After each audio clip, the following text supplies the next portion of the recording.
нодлон миний уураг унаад бүр 19.1 болсон байхгүй юу. Тэгээ би годомжинд одоо хавдрын коридорт унжийлээ шүү дээ. Тэгээд намайг хүмүүс дамжуулаад хавдрын яаралтаар оруулж ирлээ. 35-аас 50-ийн хооронд байх гэсэн мэлээ дээ уураг гэж юм. 3 сарын 20 дээр миний уураг 19.1 байсан байхгүй юу.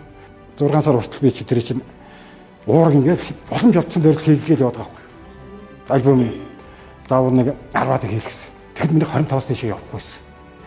Тэгсэн чинь манай дүү анх хүмүүсээс сонсчод энэ амин чанарыг надад барьж ирсэн байхгүй юу.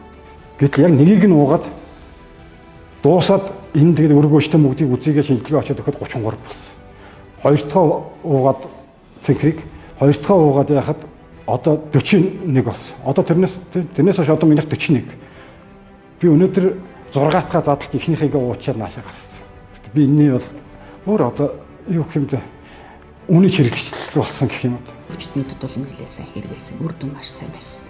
Хүмүүс бол зүгээр ер нь одоо тэр супер альбомын энэ тэр уургууд ууж байх үеэс 2-3 дахин илүү богино хугацаанд одоо маш хурдан сэргэж, эрч хүчин сэргэж, уург нь нөхөгдөж хэвийн амьдралдаа эргээд орж исэн.